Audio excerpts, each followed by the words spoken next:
Hi, it's Colleen Schmidt from Divination Counseling Service, here today to present the full moon of April 26th, 2021.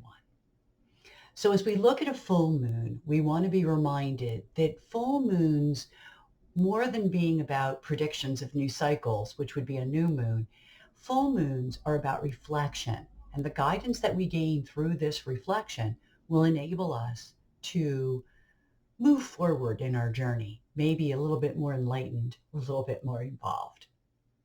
We can only hope. Anyway, before I begin, I want to say thank you, first of all, to you for watching the video and to all of my subscribers out there. We're getting really close to crossing that first, major goal. And if you're not subscribed, please subscribe. And if you are, please like or share. Apparently that really helps to build the channel. So thank you all for your help in building up this channel and for allowing me into your life. So we're going to begin looking at, of course, with Janus, and then I'll move to solar fire. But we're going to begin looking at what it is the full moon is telling us. So just before we begin, this particular full moon supports a Sagittarius rising, 21 degrees, I believe. And what's interesting is that we have a 21, no, actually, I'm sorry, that's 6 degrees of Taurus. I'm jumping ahead of myself. But and we'll get to that chart in a minute, but this chart is actually ruled by Jupiter. So the first thing that I want to do is talk about the Jupiter aspects and what Jupiter looks like in this chart, because Jupiter is a healing element. So to have a chart that is ruled by Jupiter, it is kind of telling us, ding, ding, ding, ding, ding, we are looking at healing. So let's jump in and see what this chart says. So before I begin, I do want to point out that I have used Washington, D.C., not just because it is the capital of the country, but because also it is about the center of the East Coast. Now, if you're looking at this from anywhere else in the world, you're going to have to make the adjustment to where you live. I'm not going to dwell too much on the houses, although initially in the beginning, I do want to talk about some things because they're very accurate with regard to what is going on in America today. Not a political, so I'm going to warn you, this is not political, but it just so happens that there is some synchronization with some of the lessons that we're going through as a country. So with that said, I'm going to jump in and let's look at what this chart has to say. So as always, you get extra buttons when you begin to push that unpause button. But here is the Janus chart. And I did leave in the Trans-Neptunians and some of the other Demeters actually still in here. I'm going to, while you're looking at this, I am going to take some of this out, okay?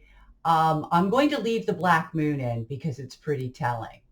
For some reason, Demeter got in there, and I'm not quite sure how, and I'm really not quite sure how I can get her out.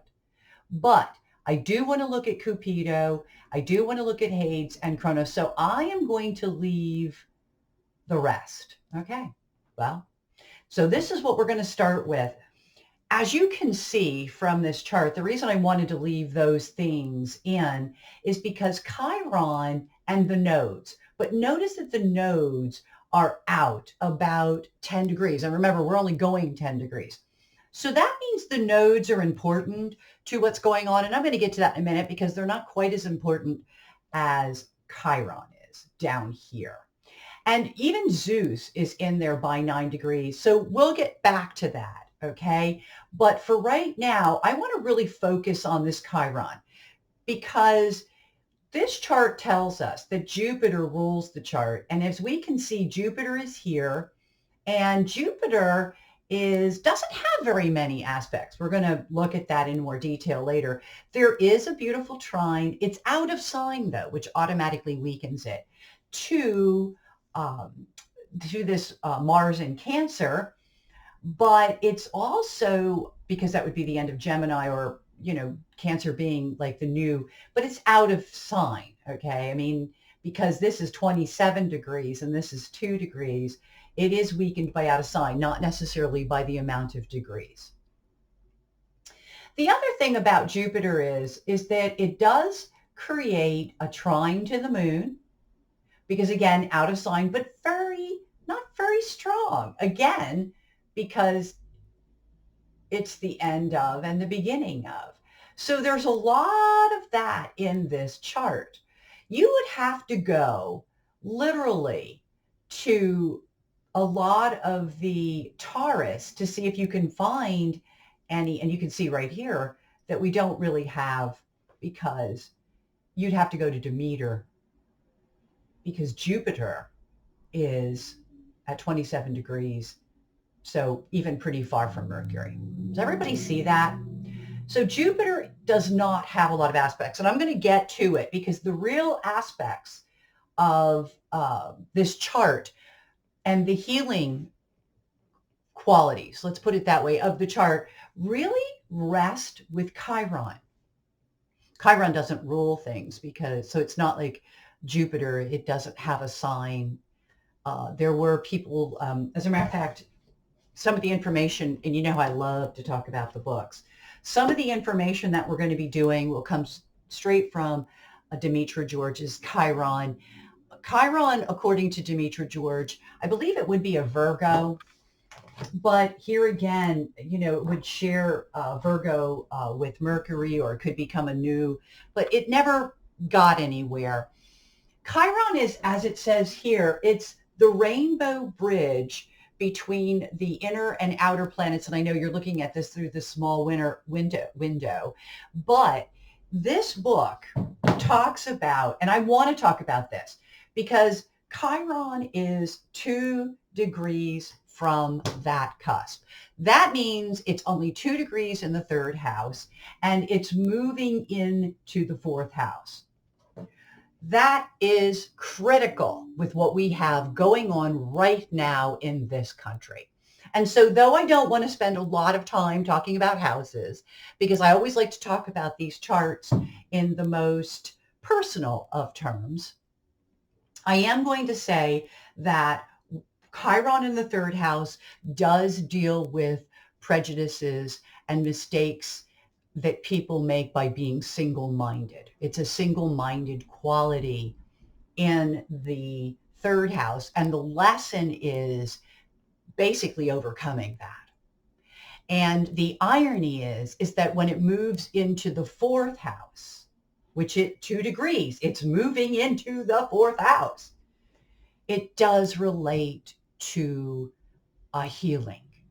And it's interesting, because what we need to do in this country is heal the old wounds of racism. And we need to eliminate racism from our, it's systemic. It's like in our systems. So it's a big job. It is something that we've been struggling with for 400 years. And, when you sort of look back to the Civil War, it is amazing that in all of that time, we're still working basically on the same things.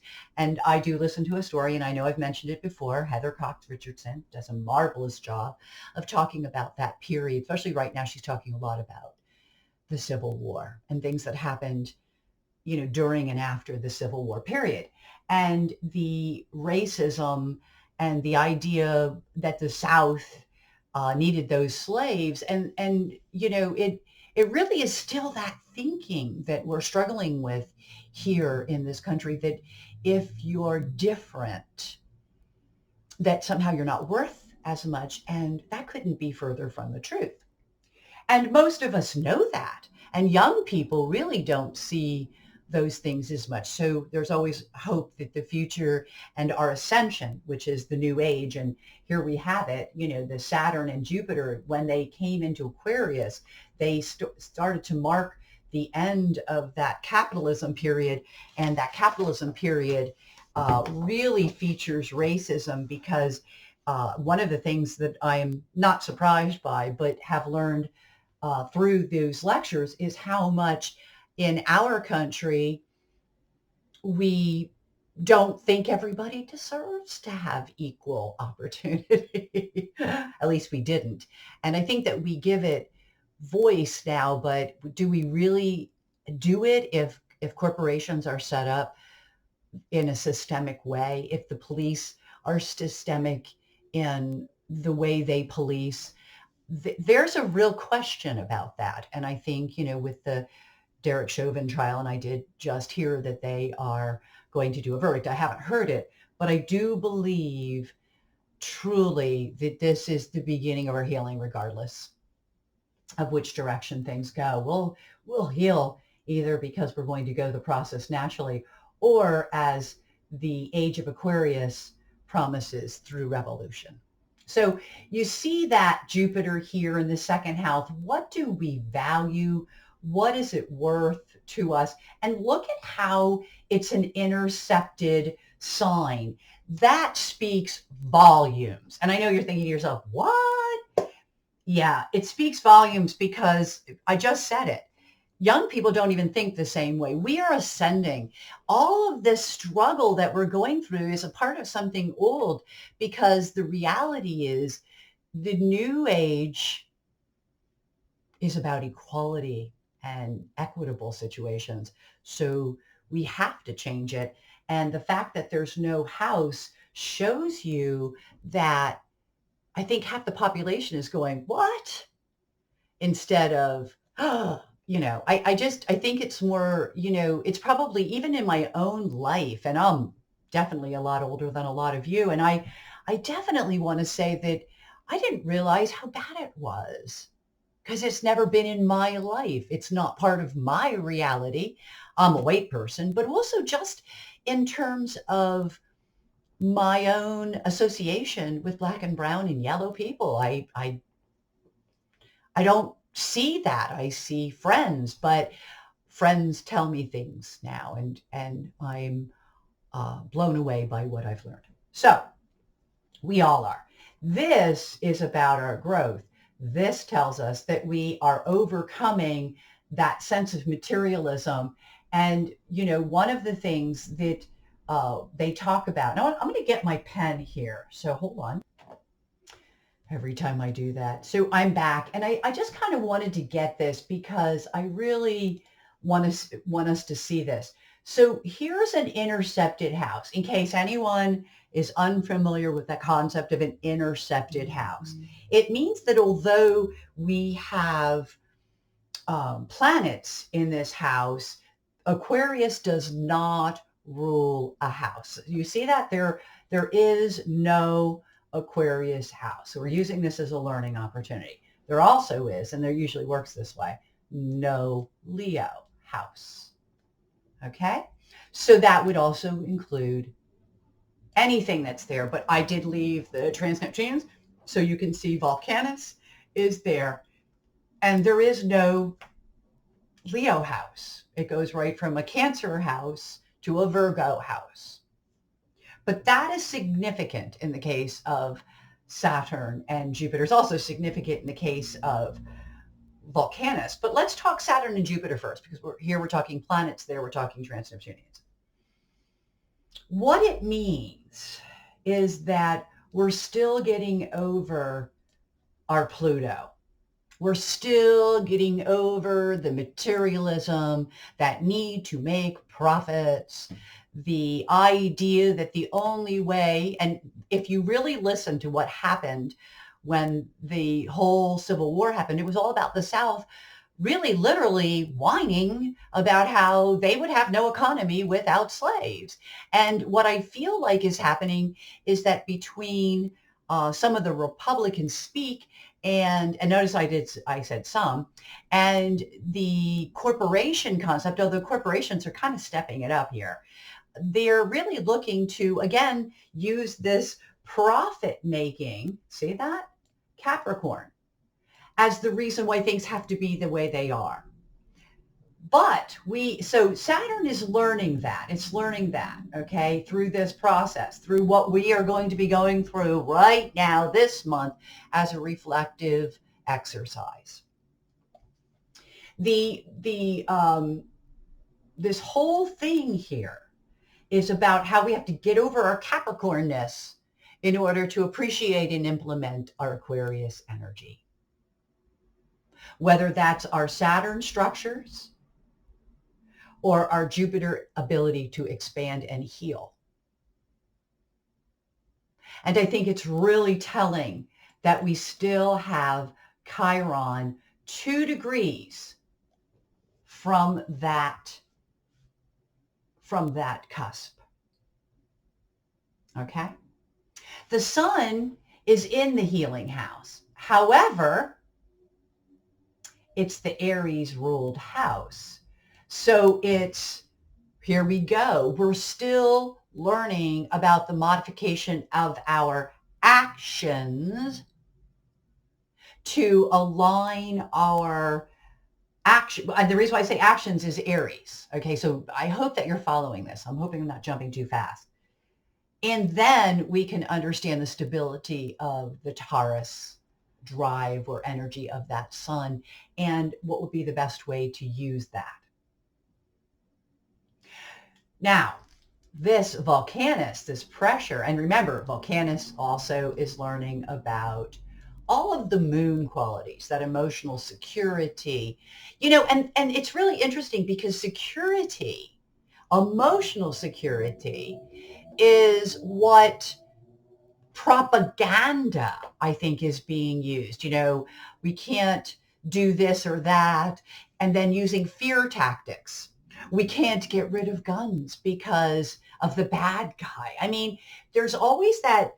We go back to the fear mongering as a reason. And unfortunately, what that's doing is it's a propaganda method that's used it's used on our moon, the people and their emotions.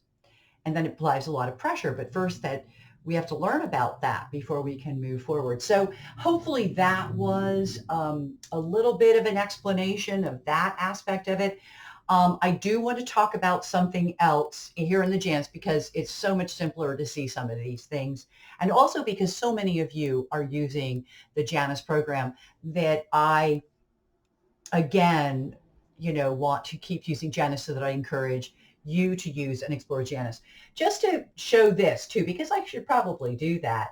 One of the things that I did was I did go in here and I did, this is called a lunar phase chart. And I know you can see this. And what I did was I pulled that up. I'm not going to have to do it again, but I've been trying to show this. You start with your location. And mine always goes back to Lancaster, but if you notice, District of Columbia is up there because I'm always, and you can see by my arrow here, working with Washington, D.C. The settings then would be that, we're doing a standard, we're using the sun. And this is where you could make those kinds of adjustments, whatever works best for you. The lunication cycle, I have them already checked off because I always look at those. But look, we have the opportunity to look at all of them. So I wanted to show that's where I got the information. Of course, once you get your chart, that's when you would then begin to select what it is that you are working with, or even how you want to view it and aspects, midpoints, what you want to view of the chart. So I just want to do a quick review of that because I am using it more and more. And I'm doing that in part because I think it makes it simpler for other people out there who are using that chart, this software, I should say. Now, I'm working with Chiron and I want to stay working with Chiron. So I'm going to go back and I just want to look at this. Okay, so we have a 10 degrees of Aries. And it's interesting, Chiron being in Aries because it's another beginning. So I am looking at the Chiron here, And and here it is.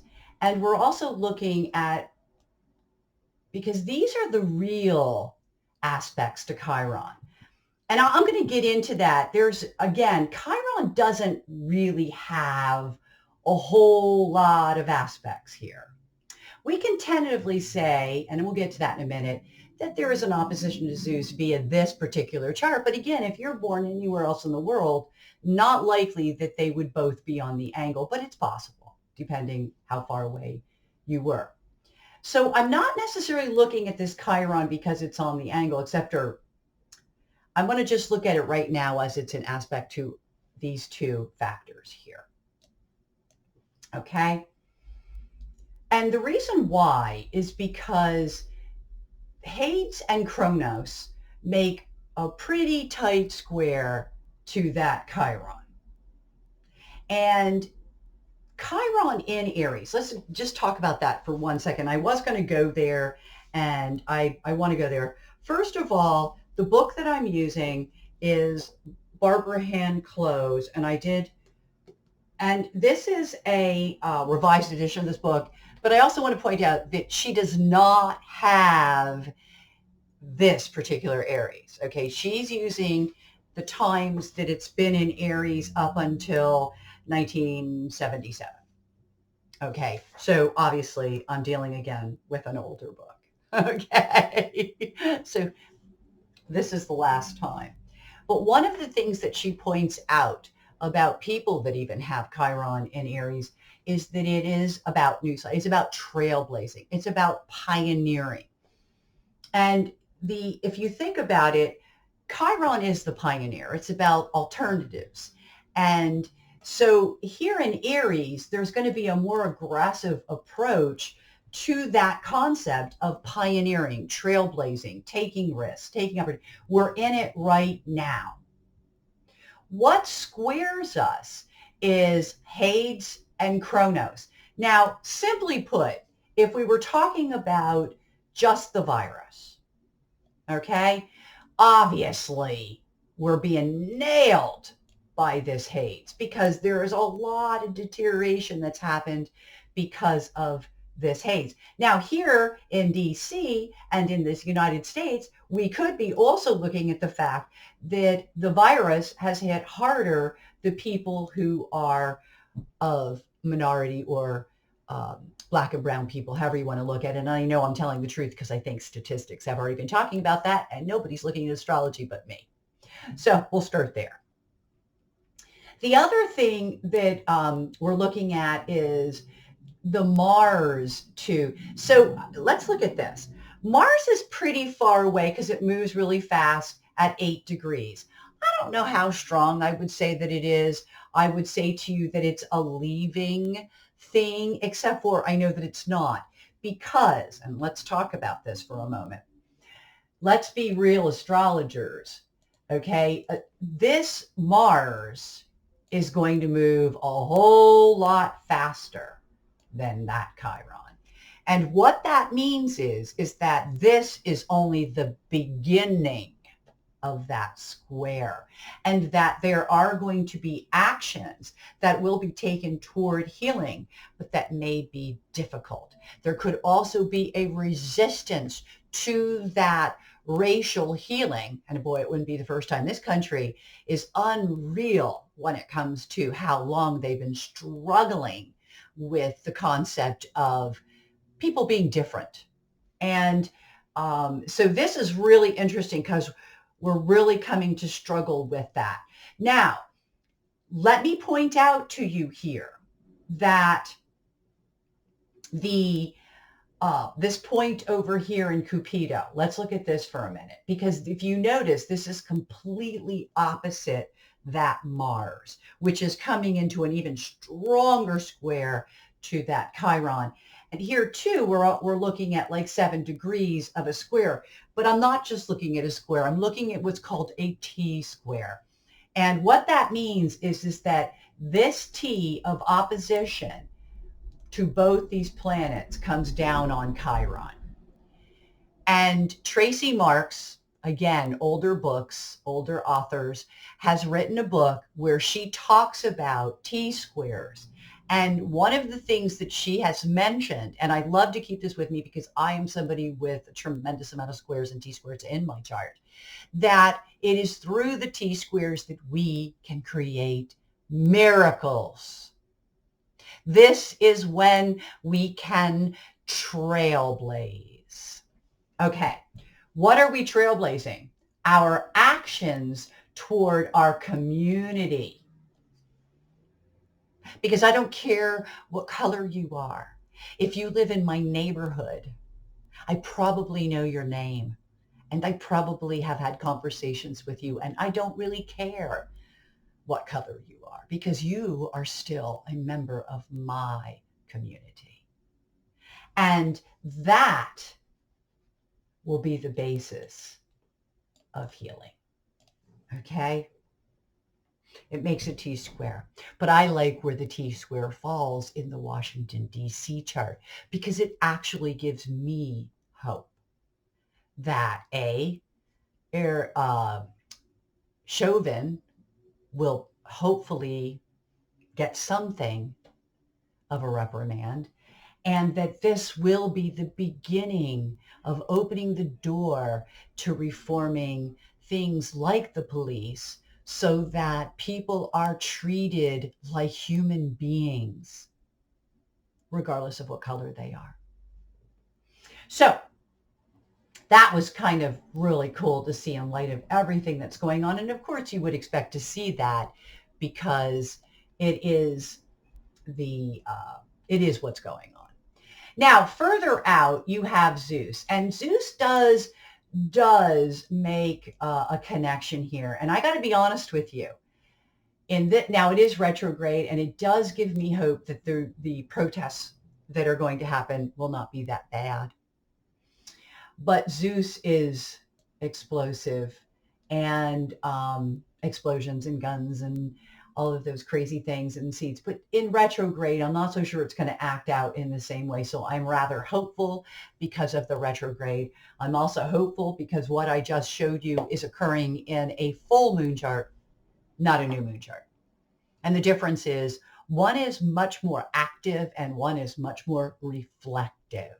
And in this particular chart, we are talking about reflective. Okay.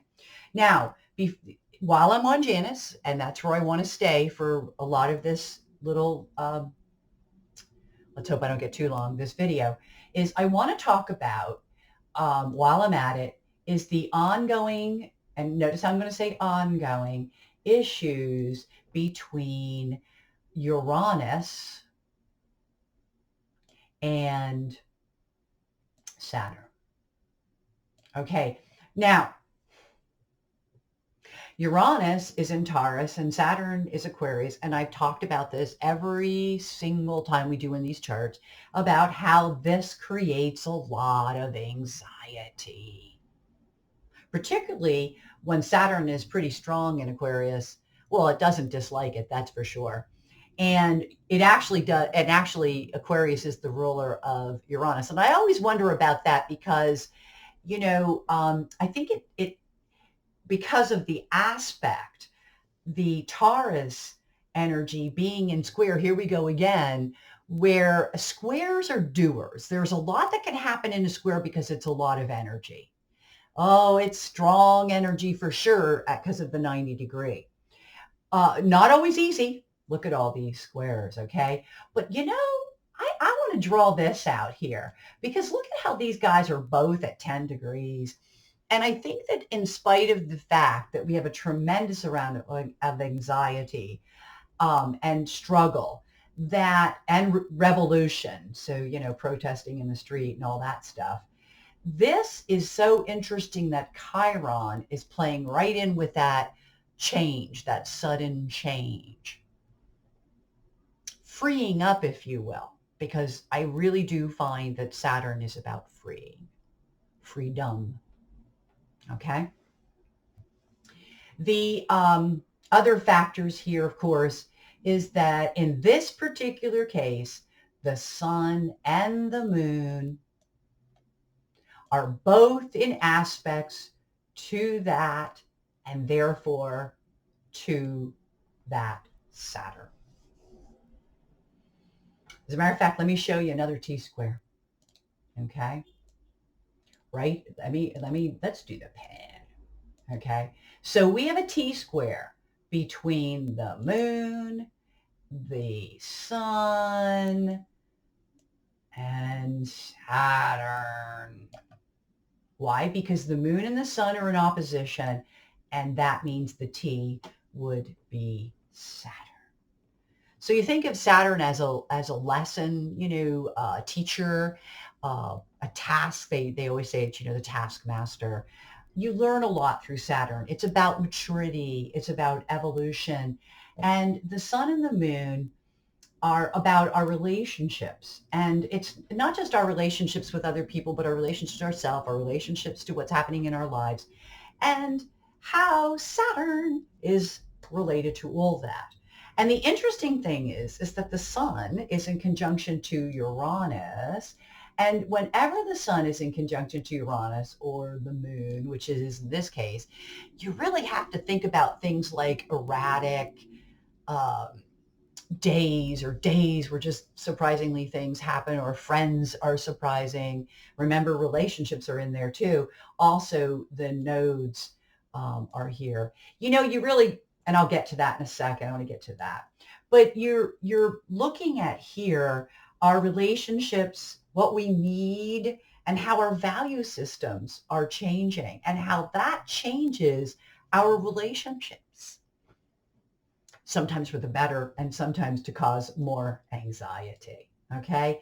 The fact that the South Node is in the 12th, and we're talking about connections, means that there is, I do believe, a lot of oppression, maybe because people are on their own, and maybe that need to get out more, to make those connections, to communicate, because we are talking Mercury. Okay, there we go. So it's really a Mercury kind of situation. Jupiter, we want to expand our communications.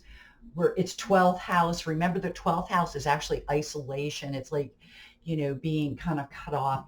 And it really is like, the fact that we've been isolated may not be the worst thing for us. And I know a lot of people are going, but I don't think it is. I think for some people there could have been a lot more suffering, but I think that overall it's part of what's caused a lot of the reflection. Okay, look at this. It's a sextile to that Saturn. See that? And this is a trine This is a trine. So look at that. Here we have a trine and a sextile. So we have really good aspects to those nodes. And I think that that's where the gratitude will lie. And I think that that's where there's an awareness, but realize that it's probably our own isolation, the struggles with it, that have enlightened us, evolved us. It's almost like we were sleeping, and because we had this time, we weren't absorbed in our own jobs and our own lives. We had this moment that we could stop and smell the coffee and see what the heck is going on around here. And I think that has really been a wonderful thing for a lot of people. It really has. So I think that our reflection, and you can see by all my mess in here, is a lot about our own healing. But it's not just about healing from the virus and getting the vaccinations. And I am going to talk about the vaccinations in a moment. It's about us as individuals, about a country. And it's a country that can influence the world, to understand that it's about embracing the family.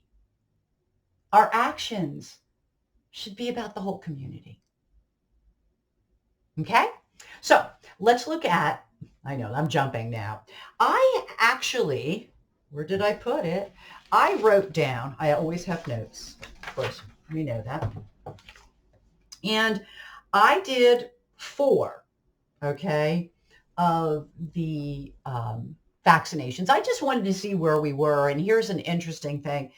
They're not really falling in the Aries point, but one of them did. And I'm going to actually shift here to the bigger chart only because, and you know that it's still because I haven't corrected fonts, but it's one of the things that I want to show, and you know I have no fonts for these, okay, so I'm just going to be putting them in. But one of the things that came up was if you look up Ferguson, it falls at 22, 22 here. It falls right in here. And you see this withdrawal and deconstruct and industria. And if you were to take that point and put it on a dial, so we'd be right here, okay, what is it equal but Hades, and how it's not going to be easily rectified. And I do believe that it's telling us several things. First of all, it could be about the J&J. It's only 1 vaccination out of 4. And it's interesting because we are talking about 4. Now, we only use 3 in this country. But this one in particular, it talks about the withdrawal. Remember I talked about that? And it has something to do with the production of it. And then it goes on and it talks about Hades, that there's probably been a problem. Okay, and that is exactly there. So I wanted to show that. However, Pasteur, which is at 19 degrees, 39 minutes, so right about there. Okay, there we go. That's like 36 minutes, but it equals an ascendant. That's one of the ascendants. Also, look how close it is to the ascendant of the chart. Okay, it's really not far from the ascendant of the chart. Actually, that's the white moon. It's still not. The ascendant of the chart is at 21. So it's still what we would call within range.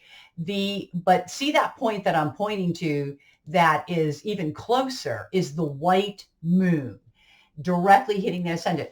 The white moon is a healing. Here we go again. It is karmatically, we're able to heal some things. And it goes right with this chart. It's so amazing to me. Okay. And I like talking about those white and black moons since we've talked about them. I want to keep incorporating them. If you haven't seen them, go back and look at the white moon and the black moon videos. They're very informative. Well, I hope they are. And so Pasteur was there. Now, the other one I was looking at comes with strategy, and that is equals, and that's not this right here is Cirrus.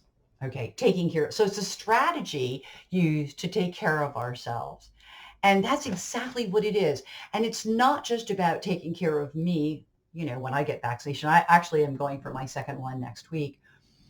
If it's about doing it for everybody else, it's about doing it for everybody. And look at that.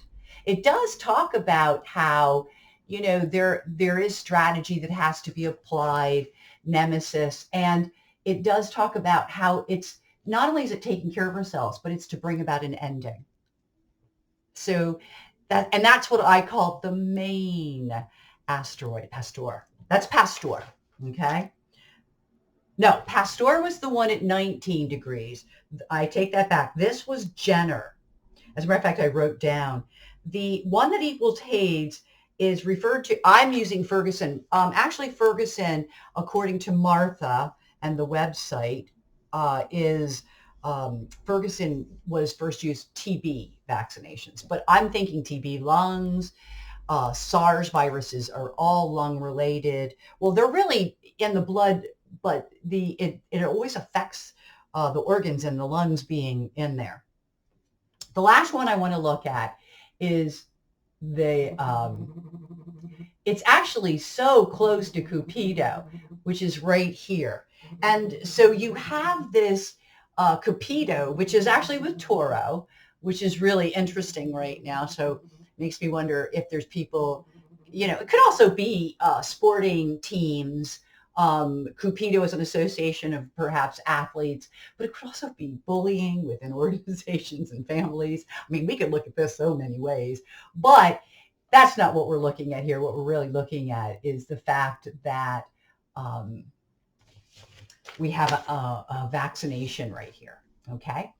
And the vaccination is about the community. And I thought that was really, really great. The other thing I thought was really good about this spot is it's a muscle shot. I don't know if you realize that. I I have a phobia of needles, so I know when it's like anything else in life, when there's a negative on it, learn a lot about it too. And I knew immediately that as soon as I saw how they were giving the shots, from TV and everything, it's a muscle shot. Toro. So it's a Toro Francis, which is pretty exciting. So I wanted to show that. I'm going to take a moment here. I know this video is getting awful long, but I want to look at the Aries point of this particular spot. And I want to point out, as you can see, other than Poseidon, Venus is the only thing that's hanging around the Aries point. And look at all this, and this is either getting shots or getting sick or the fact or the whole racial, issue. There's a lot of Hades ascendant on this one.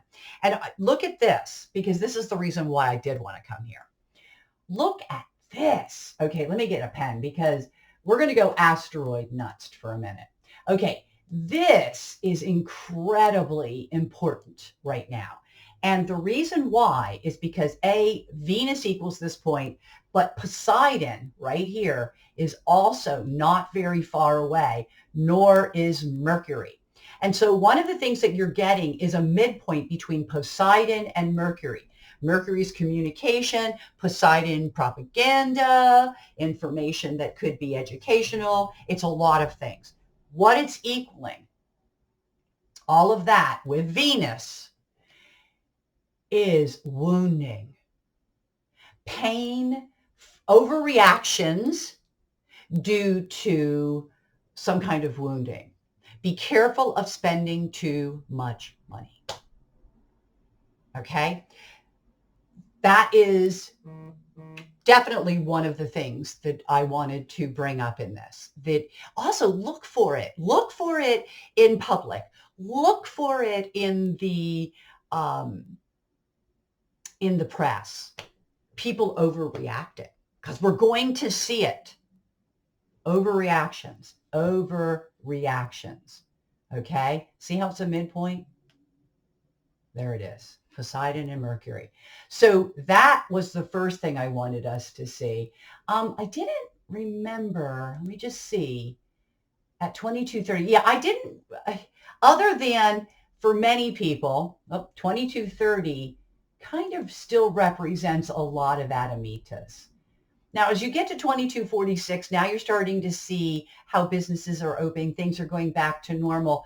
But if you take that back to, and I have it on minute, if you take it back to the 30 point, watch what happens. Yeah, there it is. A lot of ascendancy. We still have a health issue. And Mars, Saturn, I think people are still dying, unfortunately. So I wanted us to see that, but it doesn't tell us anything new. I did want to put that in there. And I did want to keep it shorter, so I'm not going to throw all the asteroids in there because I think that the chart planets hit, mostly the asteroids are going to just they're going to hit that theme up again. And in light of not going on for hours and hours, I'm just going to stay with what I'm seeing here in the Aries point. One of the things that I also wanted to show was not the transits. No, it was the report. Sorry. Here we go. I had gone through this and my computer went down. Here we have all of the things going on with Jupiter, and we see all these beautiful trines. Apollon, look at that parallel to Apollon. You know we're expanding, and you know that we're doing more, we're going out more, and we're still struggling with the social distancing. We are expanding, but I want to be honest with you. When I saw this, I got a little concerned because that contraparallel right there, that Jupiter contraparallel sun, means that we have to be careful of overdoing it and getting crazy. And unfortunately, that is what's kind of happening. And that's the reason why I probably still see deaths. So I did want to go through that because Jupiter does rule that chart. Now, if you were coming from any other area in the world, it would be really wise for you to erect the chart, see what rules it, and play it out just like I did here. And see how what I just did plays out with what you're going to do. Okay? I'm going to, at another time, go through the Aries points, but I'll be really honest. I really don't see a whole lot. And anything I thought that was really, really important has already been shown. Okay. So I think we're all good there. Yeah. I'm double checking and there was nothing else. I brought up Psyche. So the most important factors for those Aries points have already been raised through this chart. So let me come back. So I hope that was helpful. I hope that that was educational. I'm really trying to focus on education. So I said, even though it's DC, it definitely would not be political. I'm using it totally for an education and just to kind of look at the chart for what I see. Before I leave, I do want to remind you that full moon charts, and I really am going to start stressing this, are not so much about the prediction as they are the reflection. And it's what we're reflecting that will help us move forward. And if you take a full moon and you place it against what we've talked about for the new moon, it kind of helps you understand. It's almost like we talk about maybe starting new things in a new moon. It would be during the full moon that we would take that moment to reflect on that. I'm going to hold for a moment.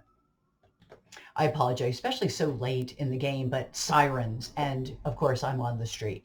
So once again, I want to thank you for watching this, and please help build the channel, like, share, subscribe.